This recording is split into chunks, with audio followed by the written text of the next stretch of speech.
Pandian store சீரியலில் பார்த்தீங்கன்னா குமாரவேல் வந்து நம்ம சுகன்யாவுக்கு வந்து நிறைய ஃபோட்டோ வந்து எடிட் பண்ணி கொடுத்துருக்காங்க. இந்த சுகன்யாவும் உடனே வந்து அரசிகிட்ட வந்துட்டு, அரசி நீ என்ன வேலை பார்த்து வச்சுருக்க, நீ படம் பார்க்க போனது, நீ சுத்த போனது எல்லாம் எனக்கு தெரியும். ஆனால் என்ன இப்படி ஃபோட்டோ இல்லாமல் நீங்கள் எடுத்து வச்சுருக்கீங்க, அதுவும் வந்து குமாருக்கு ஃப்ரெண்டுங்க வீட்டுக்கு யாரும் இல்லாத நேரம் நீங்கள் வேறு போயிருக்கீங்க அப்படின்னு. ஒன்று அரசிக்கு ரொம்ப கோவம் வந்துட்டு, உங்களுக்கு தெரிஞ்சால் மட்டும் பேசுங்க, நான் படம் பார்க்க போயிருக்கேன், அதுக்கப்புறம் 2 தடவை அவங்கள மீட் பண்ணியிருக்கேனே தவிர வேறு ஒன்றுமே நடந்தது கிடையாது, நான் ஃபோட்டோ எடுத்ததும் கிடையாது, அவங்க ஃப்ரெண்டு வீட்டுக்கு போனதும் கிடையாது அப்படின்னு சொல்கிறாங்க.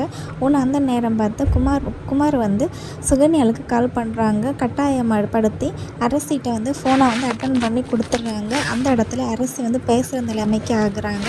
இனி என்ன பண்ண போகிறாங்கன்னு பார்த்தீங்கன்னா, சுகன்யா வந்து அரசிக்கு பார்த்து வச்சு பையன்கிட்ட கொண்டு இந்த ஃபோனை கொண்டு கொடுத்து ஃபோட்டோ எல்லாம் காமிச்சு கொடுப்பாங்க.